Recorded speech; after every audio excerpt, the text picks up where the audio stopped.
maybe even maybe Garcia or Jorge Linares. Yeah. How would Mikey fare in there with Pacquiao? I think he's a great fighter. You know, he's strong, he's big. It would be a good fight. You know, I don't know. I don't know how far Pacquiao went down, but has he went down? Has he?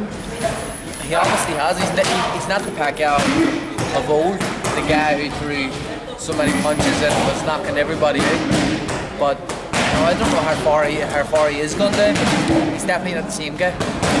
As for yourself, Bob Arum stated that they have reserved the Madison Square Garden for next year as well. Yeah.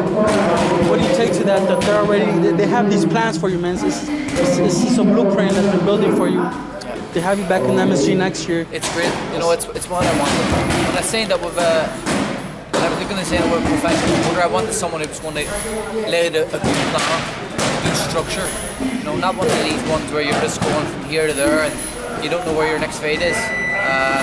I wanted someone who was going to tell me what I was doing and lay it out properly. And Top Rank are the best at it. And you know, they've done a great job so far. They set my plans, and you know, I'm looking forward just to following that path and shooting the stardom. The one thing a lot of fans, you actually like doing it yourself. The gesture that they like you to do, the 2 middle fingers, you actually did that with Bob Arum. As soon as you guys met, you were in the offices. How did that come about? Is he a fan of that? Is he a fan of? As soon as I walked into the office, Bob was giving me the finger, and I just started laughing. You know, we thought it would be a good photo op, so I said, "Yeah, no problem. It's Bob Arum. He wants to get the finger. I want to get the finger. Let's go." Yeah. You know, he loves it. You know, he's just happy with what I done. He's happy with what I said.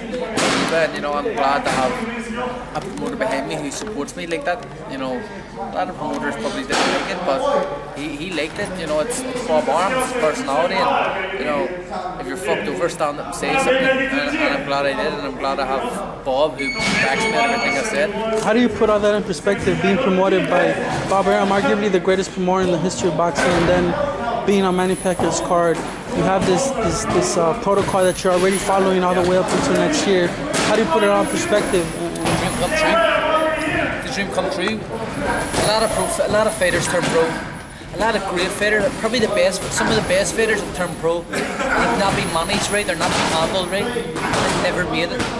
And they probably were better than some of the best. So, you know, to have the right team behind me, I felt was very, very important. And I've got that with Top Rank. I just gotta produce the goods, which I know I will. But you know what? I'm very grateful. Very, very grateful for the position I'm in. A lot of people would kill to be where I am, and you know I know that, so I don't take it for granted.